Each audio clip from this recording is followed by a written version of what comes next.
Hello વિદ્યાર્થી મિત્રો, આગળની વિડીયોમાં આપણે અવરોધોનું શ્રેણી અને સમાંતર જોડાણ વિશેની વાત કરી. આજે વિદ્યુત કોષ, ઈએમએફ ઇલેક્ટ્રોમેગ્નેટિક ફોર્સ, વિદ્યુત ચાલક બળ અને આંતરિક અવરોધ શું છે તે સમજીએ. તો પહેલા વિદ્યુત કોષ વિશેની સમજૂતી આપણે આગળ મેળવી છે. તો અહીંયા જો આકૃતિમાં એક વિદ્યુત કોષ આપ્યો છે. તો વિદ્યુત કોષની જરૂર કેમ પડી? તો કોઈ પણ પરિપથમાં જો સ્થાયી વિદ્યુત પ્રવાહ રચવો હોય તો વિદ્યુત કોષની જરૂર પડે. વિદ્યુત કોષ એક એવું ઉપકરણ છે કે વિદ્યુત પરિપથમાં સ્થાયી વિદ્યુત પ્રવાહ. તો વિદ્યુત કોષની રચના કેવી છે? સૌથી પહેલા એક કાચનું પાત્ર હોય. આ શું છે? કાચનું પાત્ર છે. તેની અંદર વિદ્યુત દ્રાવણ ભર્યું છે. હવે વિદ્યુત દ્રાવણ શું છે?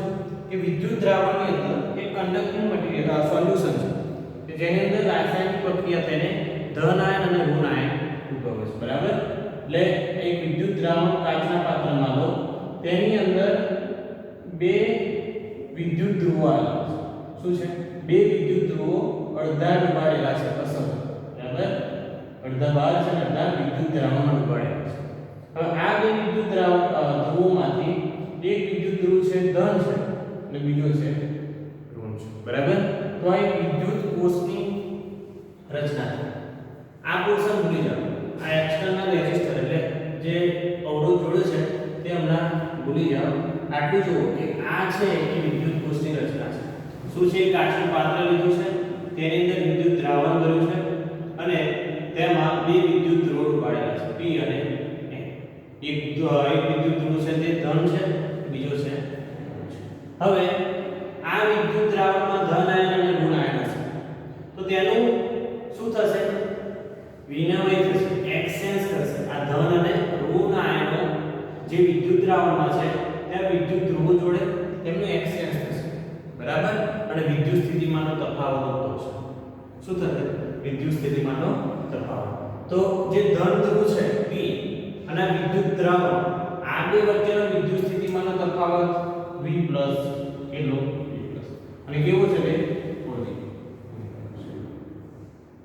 બરાબર?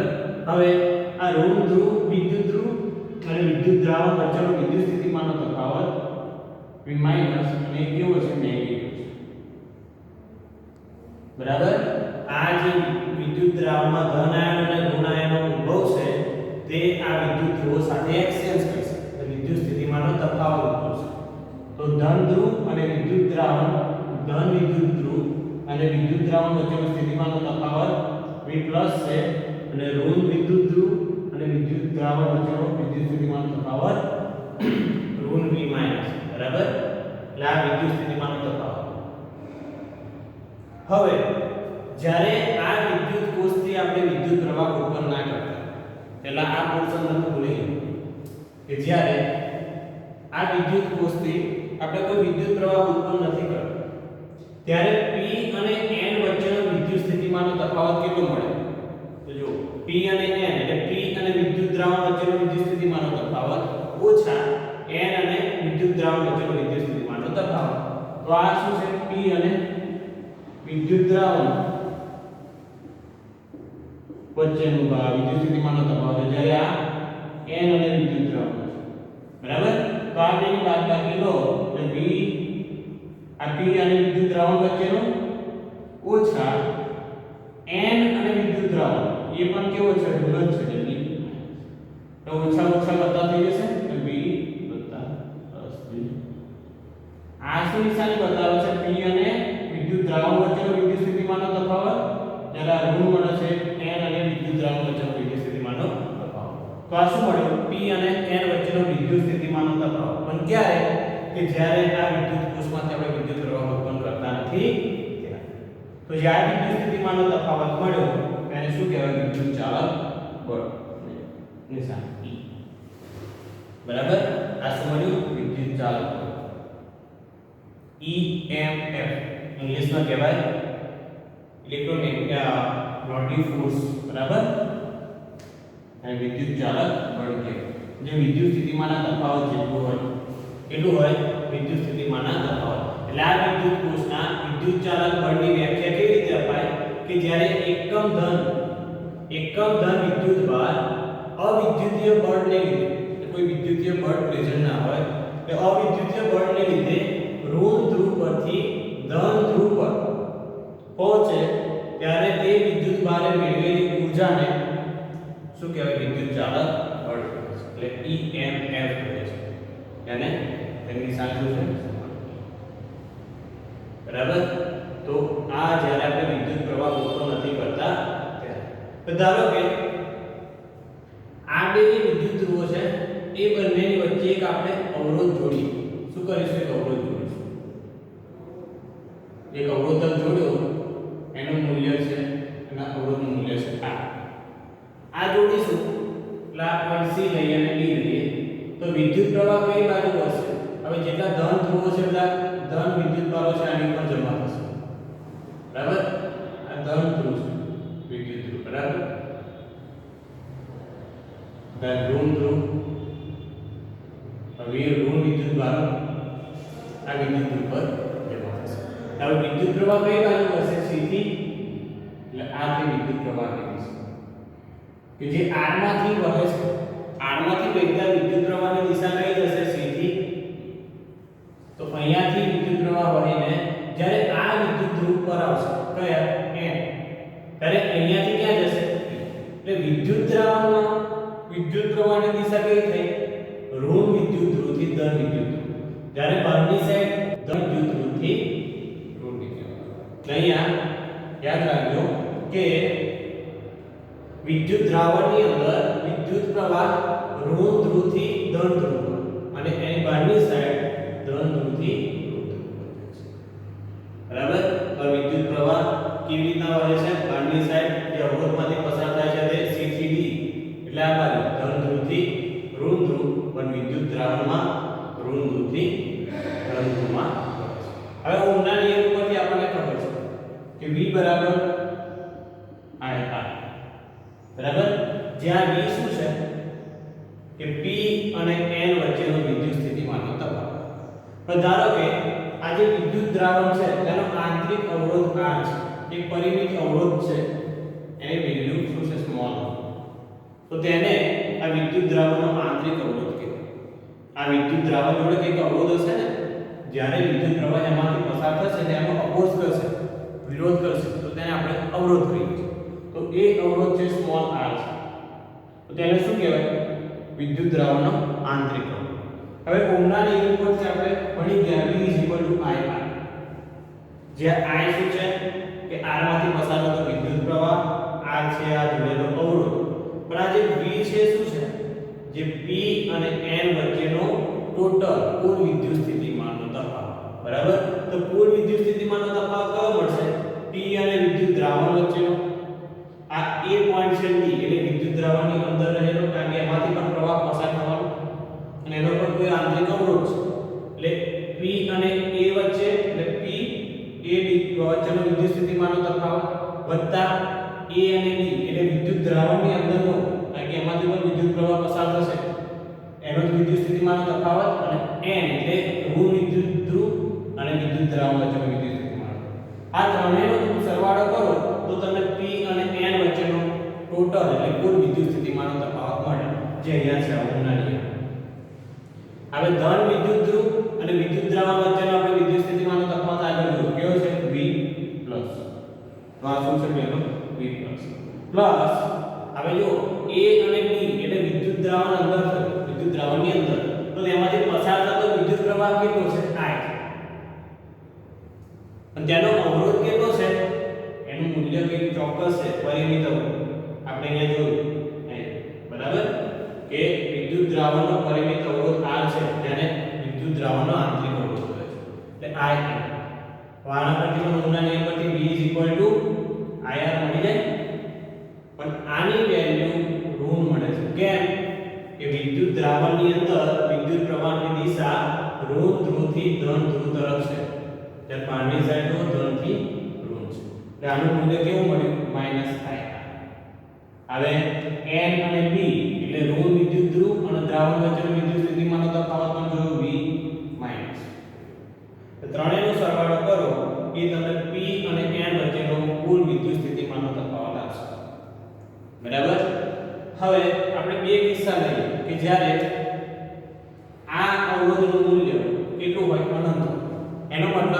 વિદ્યુત પરિપથ ખુલ્લો, આ મૂલ્ય અનંત હોય ત્યારે અને જ્યારે પરિમિત મૂલ્ય હોય ત્યારે.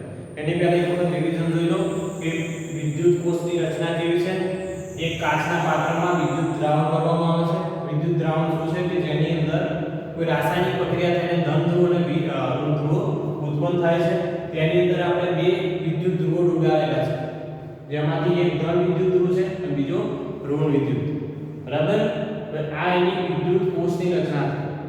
હવે આ રાસાયણિક પ્રક્રિયા થઈને વિદ્યુત દ્રાવણમાં કોઈ ધન અને ઋણ વિદ્યુત બારો ઉત્પન્ન થવા. હવે ધન અને ઋણ વિદ્યુત બારોનું એક્સચેન્જ થશે. આ ઇલેક્ટ્રોડ્સ કહેવાય. આ જે વિદ્યુત ધ્રુવો છે તેને ઇલેક્ટ્રોડ્સ કહેવાય. એમની સાથે થશે અને વિદ્યુત સ્થિતિમાનનો તફાવત ડેવલપ થશે. તે વિદ્યુત સ્થિતિમાનનો તફાવત કેટલો? ધન વિદ્યુત ધ્રુવ અને વિદ્યુત દ્રાવણ વચ્ચેનો V+ લીધો છે જે પોઝિટિવ, અને ઋણ વિદ્યુત ધ્રુવ અને વિદ્યુત દ્રાવણ વચ્ચે V નેગેટિવ. બરાબર. હવે વિદ્યુત સ્થિતિમાનનો તફાવત કે જ્યારે વિદ્યુત પ્રવાહ વધતો ના હોય ત્યારે આપણે શું જોયું કે V+ V- એટલે ઓછા બધા થઈ જશે. આ જે તફાવત મળ્યો તેને કહેવાય વિદ્યુત ચાલક બળ. તેની વ્યાખ્યા શું કે એકમ ધન વિદ્યુત બારને ઋણ વિદ્યુત ધ્રુવથી ધન વિદ્યુત ધ્રુવ તરફ ઉપર પહોંચે ત્યારે તેને મેળવેલી ઊર્જાને શું કહેવાય છે? વિદ્યુત ચાલક બળ. પણ ત્યારે અવિદ્યુતીય બળના લીધે વિદ્યુત બળ હશે નહીં. બરાબર. એ વ્યાખ્યા લખી છે અવિદ્યુતીય બળ. તો આ એની રચના. હવે આપણે આનું ઇલેક્ટ્રોમોટિવ ફોર્સ સમજીએ. તેના માટે એક્સટર્નલ એક અવરોધ જોડ્યો છે, અવરોધક જોડ્યો છે. તેનું અવરોધનું મૂલ્ય R છે. આ જોડશો એટલે વિદ્યુત પ્રવાહ તેમાંથી પસાર થશે. તેની દિશા કઈ થશે? ધન વિદ્યુત ધ્રુવથી ઋણ આ દિશા. પણ અહીંયા આવીને વિદ્યુત દ્રાવણને તેની દિશા ઋણ વિદ્યુત ધ્રુવથી ધન વિદ્યુત ધ્રુવ તરફ જાય છે, જે આપણે અહીંયા ડિસ્કસ કર્યું. આ વિદ્યુત દ્રાવણનો કોઈ ચોક્કસ અવરોધ હશે તેને આંતરિક અવરોધ કહેવાય. એના પરથી ઓહ્મના નિયમ પરથી આપણને ખબર છે V = I. આ શું છે? કુલ વિદ્યુત સ્થિતિમાનનો તફાવત P અને N ની વચ્ચે. તો એ કયો મળશે? ધન ધ્રુવ વિદ્યુત દ્રાવણ વચ્ચેનો, વિદ્યુત દ્રાવણની અંદર એટલે P અને N વચ્ચે, AB વચ્ચે અને N અને B વચ્ચે. બરાબર. તેનો સરવાળો લો એટલે કુલ વિદ્યુત સ્થિતિમાનનો તફાવત તમને મળે. હવે અહીંયા A અને B પોઈન્ટ વચ્ચેનો વિદ્યુત સ્થિતિમાનનો તફાવત કેવી રીતે મળ્યો? કે તમે એનો આંતરિક અવરોધ, વિદ્યુત દ્રાવણનો આંતરિક અવરોધ કેટલો છે? સ્મોલ r અહીંયા આપણે જોયું. અને પસાર થતો વિદ્યુત પ્રવાહ I છે. તેનું મલ્ટીપ્લિકેશન કરો, ગુણાકાર, એટલે તમને વિદ્યુત દ્રાવણની અંદર વિદ્યુત સ્થિતિમાનનો તફાવત. બરાબર. આટલે સુધી ક્લિયર. હવે આપણે બે કિસ્સા ધારીએ. એક વખત જ્યારે અવરોધનું મૂલ્ય કેટલું હશે? અનંત. આપણી જોડે જે ઇક્વેશન સૂત્ર જે છેલ્લું મળ્યું છે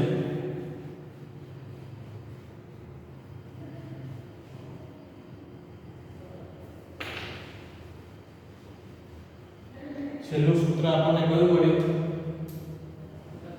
એક V = IR પરથી જ્યાં V નું મૂલ્ય આપણને મળ્યું કે V+ P અને વિદ્યુત દ્રાવણ વચ્ચેનો વિદ્યુત સ્થિતિમાનનો તફાવત પ્લસ વિદ્યુત દ્રાવણની અંદર જે છે તેનો એટલે A અને B વચ્ચે અને N અને વિદ્યુત દ્રાવણ વચ્ચે V. આ માઈનસ સાઇન કેમ છે? અહીંયા વિદ્યુત પ્રવાહની દિશા ઋણથી ધન ધ્રુવ તરફ છે. તો આને થોડું આપણે સાદું રૂપ આપીએ V+ - IR + V-.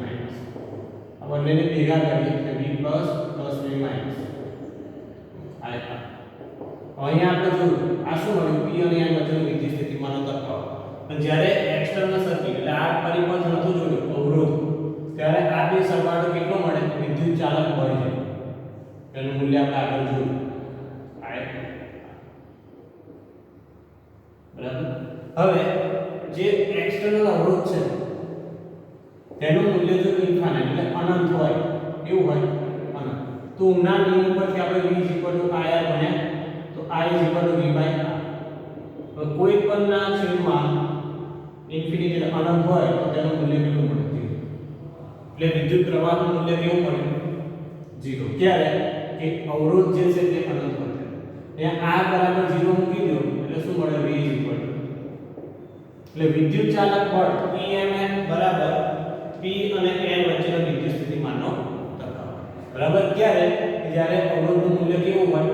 એટલે જ્યારે ખુલ્લા પરિપથ માટે વિદ્યુત ચાલક બળ એ વિદ્યુત સ્થિતિમાનના તફાવત જેટલું હોય. ત્યારે પરિબળ તમારો ફૂલ લોડ એટલે જ્યારે આ અવરોધનું મૂલ્ય કેવું હોય ઇન્ફાઇનાઇટ અનંત. તો જ્યારે ફાઇનાઇટ વેલ્યુ હોય એટલે કોઈ પરિમિત વેલ્યુ હોય ત્યારે તમે આના આવું કરી શકો. બરાબર? ત્યારે વિદ્યુત સ્થિતિમાનનો તફાવત કેટલો મળે? V બરાબર આ EMF છે બરાબર બરાબર. અને જો આવી કન્ડિશન સેટિસ્ફાય થાય કે જે EMF છે એ IR થી ઘણું વધારે હોય ત્યારે તમે આ વિદ્યુત દ્રાવણનો આંતરિક અવરોધ અવગણી શકો. બરાબર? ત્યારે EMF નું મૂલ્ય I અને R આ બેના ગુણાકારના મૂલ્ય કરતા કેવું હોય ઘણું વધારે હોય ત્યારે તમે EMF નું મૂલ્ય આંતરિક અવરોધનું મૂલ્ય અવગણી શકો છો. બરાબર? તો આ થયું એક કિસ્સા જોયા. હવે આપણી જોડે જ્યારે કોઈ પરિમિત વેલ્યુ હોય અવરોધની ત્યારે આપણને આ સૂત્ર મળ્યું. તો આના પરથી આપણે વિદ્યુત પ્રવાહનું સૂત્ર મેળવીશું. બરાબર? ઓહમના નિયમ પરથી V IR જાણીએ છે અને એક બીજું ઇક્વેશન મળ્યું. તો V નું મૂલ્ય મેળવીએ IR. બરાબર? અને આ બાજુ લઈ લો એટલે I capital R minus A. બાદ બાકી આપણે સરવાળો થાય I. બરાબર? તો I ને કોમન કાઢી લો બહાર. તો શું મળ્યું? તો I નું મૂલ્ય કેટલું મળ્યું? અહીંયા પણ ઓહમનો નિયમ જ છે. જો ઓહમનો નિયમ આના ઉપરથી આપણને શું મળે? I બરાબર V બાય R. તો વિદ્યુત સ્થિતિમાનનો તફાવત અને અવરોધનો ગુણોત્તર છે. તો અહીંયા પણ એક થયું. જ્યાં EMF છે એ શું છે? વિદ્યુત સ્થિતિમાન જ છે. અને કુલ વિદ્યુત સ્થિતિમાન P અને N વચ્ચેનું કુલ વિદ્યુત સ્થિતિમાન એટલે તમને EMF. બરાબર? અને અહીંયા જો R એટલે કુલ અવરોધ R જે બહાર જોયો છે અવરોધ અને આ અંદર જે વિદ્યુત દ્રાવણનો આંતરિક અવરોધ તેનો છે. તો આ તમે વિદ્યુત પ્રવાહ. બરાબર? હવે કોઈ જ્યારે અવરોધનું મૂલ્ય 0 હશે ત્યારે તમને મેક્સિમમ કરંટ મળે. અવરોધનું મૂલ્ય કેવું હશે? 0 હશે ત્યારે મેક્સિમમ કરંટ મળે. તો એ કેટલો મળશે? I મેક્સિમમ બરાબર EMF ભાગ્યા આ તમારું મેક્સિમમ મૂલ્ય છે. બરાબર? જ્યારે બાહ્ય અવરોધ જોડ્યો છે તેનું અવરોધ મૂલ્ય કેટલું હોય? 0 હોય ત્યારે વિદ્યુત કોષમાંથી મળતો મેક્સિમમ મહત્તમ વિદ્યુત પ્રવાહ આટલો મળે. જે EMF ભાગ્યા જે આંતરિક અવરોધ હોય વિદ્યુત દ્રાવણનો. બરાબર? તો આપણે જોયું વિદ્યુત કોષ એટલે શું? EMF આ વિદ્યુત ચાલક બળ ગુજરાતીમાં. બરાબર? એની વ્યાખ્યા જોઈ અને આંતરિક અવરોધ શું છે. બરાબર? Okay, thank you.